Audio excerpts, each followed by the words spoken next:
became to me a joy and the delight of my heart. Hallelujah.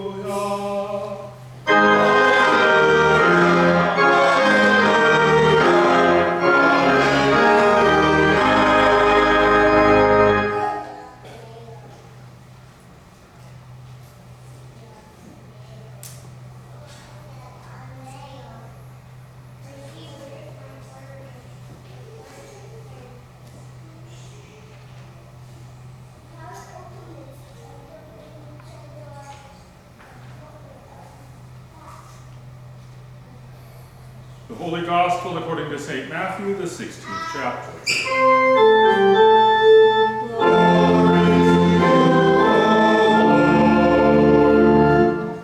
Jesus began to show his disciples that he must go to Jerusalem and suffer many things from the elders and chief priests and scribes, and be killed, and on the third day be raised. And Peter took him and began to rebuke him, saying, God forbid, Lord, this shall never happen to you.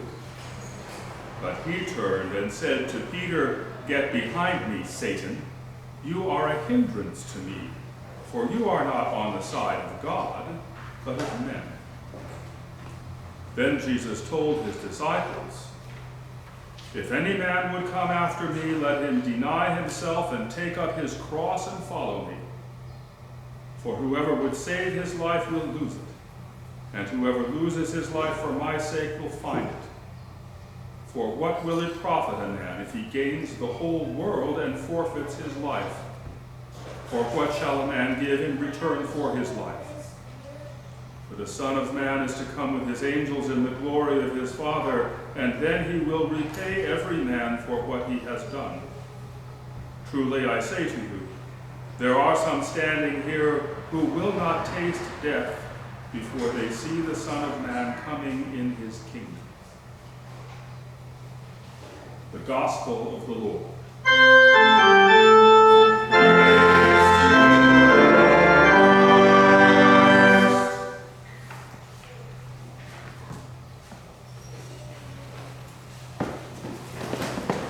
Grace, peace, and much joy to you, people of God.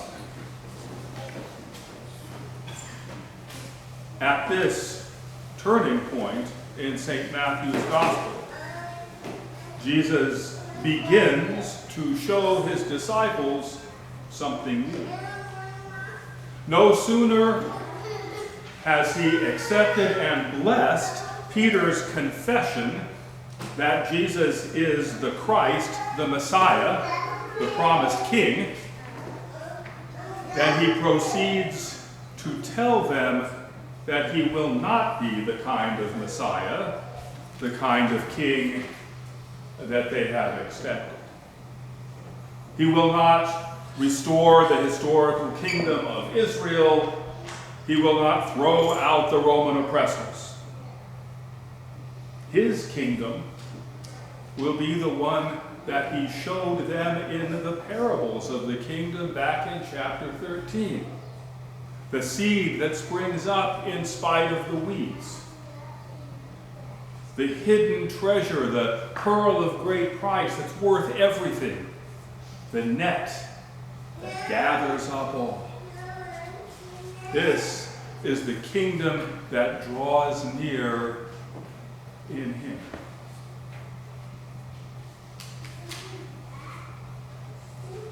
Peter has been called the Rock.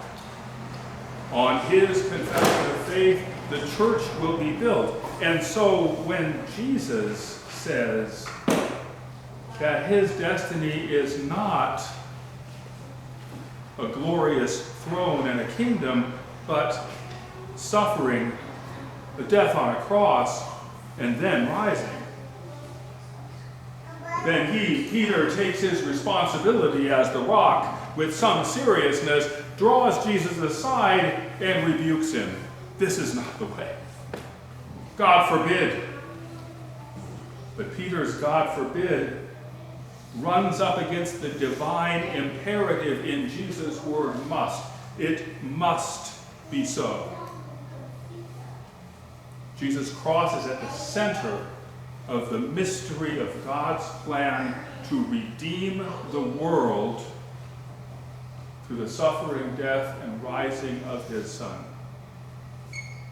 Jesus says it must be so. Peter gets called Satan because it was precisely Satan back in chapter 4 when he tempted Jesus in the wilderness that offered him the possibility of being Christ without a cross, which Jesus will not accept. Jesus tells Peter he's on the side of men and not of God. Human thoughts tend upward toward human greatness and glory. Divine thoughts move downward in self-giving and self-emptying. And Jesus says, it must be so.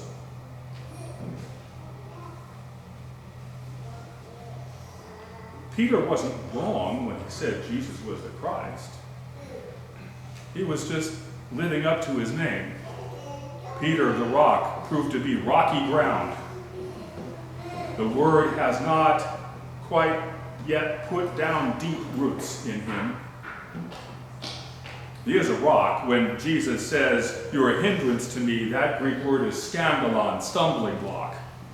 So he's living up to his name. Jesus says that this self-emptying, this self-offering, this giving of himself into suffering and death is the way that God will save his creation. And what Jesus asks his disciples to do if they would follow him makes no sense at all unless Jesus is the one he claims to be, and that this is indeed the plan. Following Jesus is based completely on the trust that Jesus is the one who will see his followers through everything, even suffering, even death. And he's only worthy of this trust if he is indeed the Christ, the Messiah, the promised one. What he asks his disciples to do is to deny themselves and take up their cross and follow him.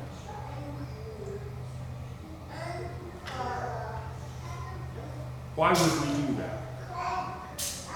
Human beings like to avoid suffering.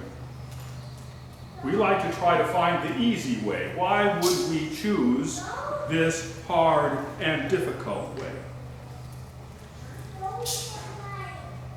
The paradox, the central paradox of Christian life is set before us. Jesus says that if we lose our lives in this world, which we must lose anyway, then we will gain a life that is worth more than all the world. If we lose ourselves, our true selves, in self-love, then surely we will gain our true selves through self-renunciation. But this is a hard and difficult path. When we respond to Jesus' call to take up the cross and follow him, there will be those who will oppose us. There will be those who will try to dissuade us. There will be those who might try to forbid us. No one was ever more persecuted than Jeremiah. He receives God's promise, I'm with you. I will rescue you from the wicked. But why should we undertake a path that's going to make us cross paths with the wicked? Why not just take an easier way just as That's the temptation. That's the human thinking. That we will somehow be able to secure our lives in this world. That even if we decide that we want to have a little bit of religion, we still won't have to really give up our attempts to be in control, to secure our lives, and to look finally to ourselves instead of to Christ. That, unfortunately, is a choice. It's not an easy one to make.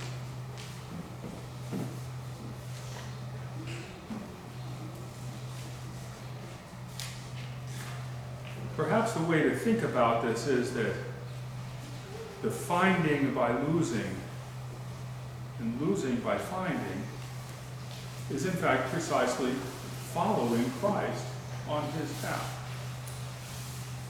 He is the one who, not counting equality with God as a thing to be grasped, emptied himself, came among us as a human being, just like us, to die our death.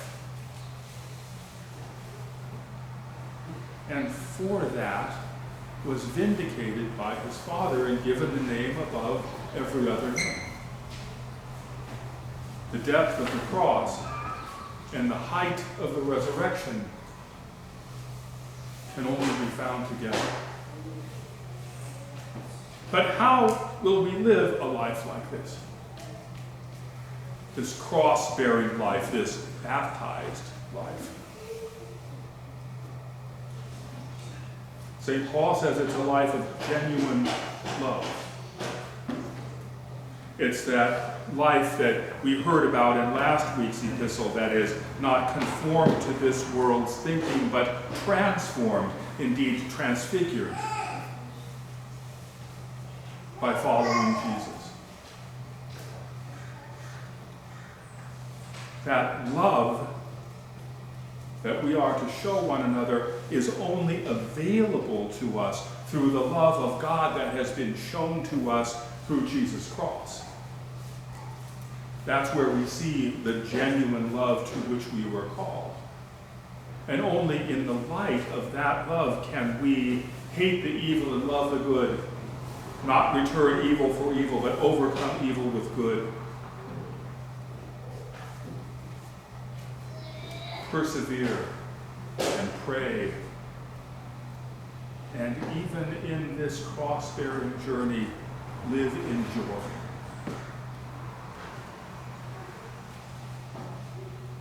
There's a prayer of St. Thomas More that has in it the line, "Give me a simple soul that knows how to treasure what is good, but doesn't frighten easily at the sign of evil."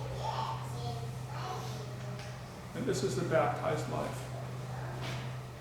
We are called to follow Jesus, trusting that he will bring us through everything, even death, all the way to life. St. Augustine said, why should we be surprised that people who love Jesus and have decided to follow him are willing to renounce their lives? If we lose our true lives by self-love, then surely we will gain our true lives by renouncing the self that we have to lose anyway. We can follow his path. And like Israel through the water out of slavery into freedom, like Jesus through the cross from death to life, we follow a path that costs everything and gives everything. In the name of the Father, and of the Son, and of the Holy Spirit.